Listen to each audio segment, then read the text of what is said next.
once it started, I feel like anyone with any basic grasp of the history knew what was going to happen. It was going to be a bloodbath, right? It was going to be a massacre. But nobody even imagined that would be that big. But you know what's really sad about it, Joe? What's really sad about it? If today Israel decides to stop their military actions and say, all right, we'll leave you, we're good, no more killing, people will applaud Netanyahu. Like, good, it's good that you didn't kill more people. Thank you for not killing 60,000. Thank you for stopping at 33. You see, there's not going to be even accountability for Israel.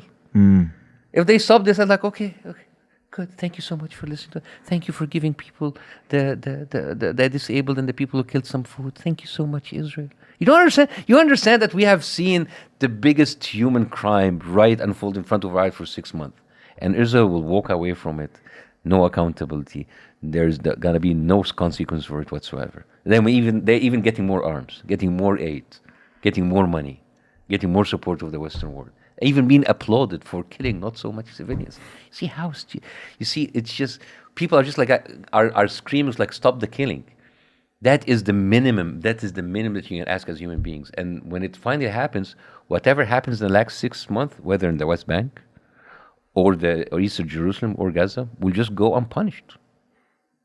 What kind of message are we telling our children? That as long as you have the power, the weapons, the support of the Western world, the support of America, you can do whatever you want, and you will be even applauded by stopping short at a total annihilation. That is the message, basically, we're telling to our children. What kind of values are you instilling to today's generation? I think it's not going to end one for anybody. No. Interesting phrase you used there, right, which is Western support for Israel. And quite often we hear here in the UK, well, what does it matter if our political position changes, if we withdraw our support for Israel? What difference will it make? As if that kind of ignores the fact that we grant export licenses for weapons that go to Israel and then get used in Gaza. And I kind of wonder what you make of those arguments that international pressure can't change the fact of what's happening there. Why don't we withdraw our support to Ukraine? Yeah. If it doesn't make any difference, then it's just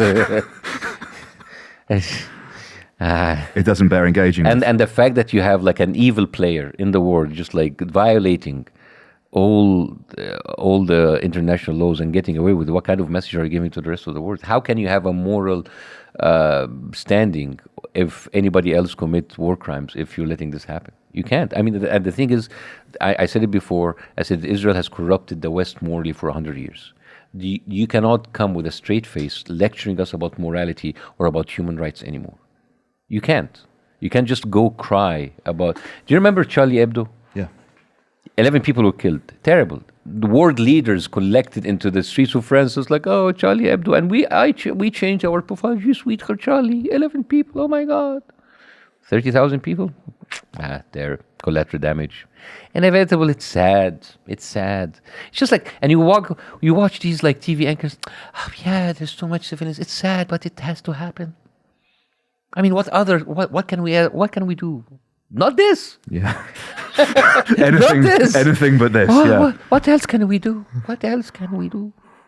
It's very frustrating to look at this, and just, I mean, it is comical, but it's painful.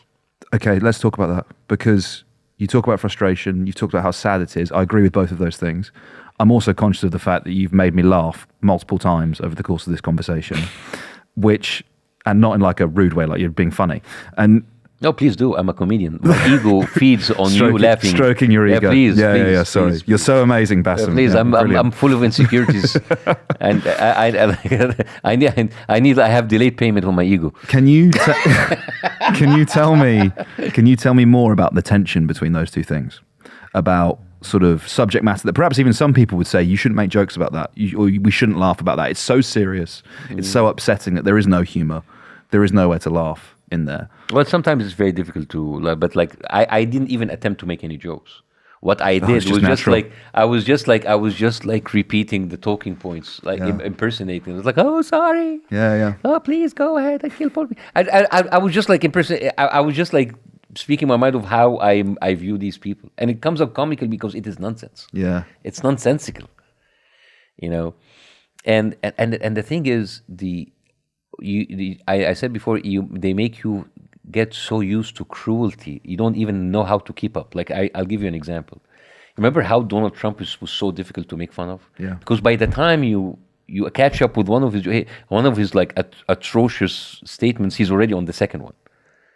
He said stuff like, "Oh, I grabbed them by the pussies," and everybody, "Oh my God, grab them by the pussies!" And then like 2 weeks later, I can go into Fifth Avenue and kill someone and shoot someone in the face. I was like, "Oh my God!" And then he moved. So it became normal. Normal. This is what Israel is doing. It's just like it's upping the cruelty, and just by the time you're now 6 months, we know you don't even talk about children starved to death, or people killing each other for flour, or babies dying because there's no electricity in the incubators. We don't even speak about that because we forgot. Just like it's become so normal. We don't talk about the little people that were like mutilated and killed. We don't even talk about sexual violence against Palestinians. We don't talk about that. We don't talk about that because it became so more normal. Just because it's are you still talking about that? Are you still talking about the incubators? We have passed that. We now killing them in front of you on cameras, and we will deny it. And you're not gonna be able to do anything about it. And if you speak about it, you're an anti-Semite. You see, you see how it is so stupid. Yeah. And I don't know. I mean, it is very depressing. Yeah. and yet it's mind blowing.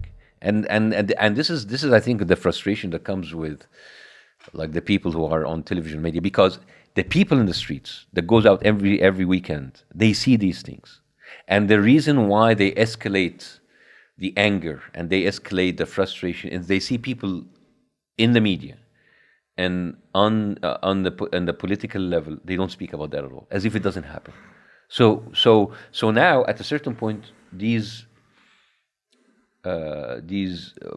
protests will be more intense. It's like, oh, look at them, barbaric, Hate marches, anti-Semitic. Yeah. You push them to that, and it's like, oh, look at the reaction that I have just made them do. You see? Yeah. You see how it is?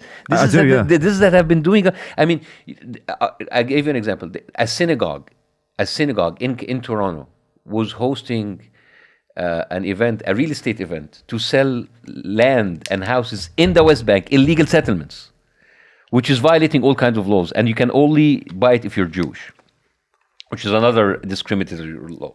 So people went and they marched, they had a demonstration against this in front of the synagogue. And you know what the pro-Israelis like? Oh, look at the anti-Semite. They are there in front of our synagogue. Oh, Holocaust. Oh, anti-Semite. Oh, please. And they forgot.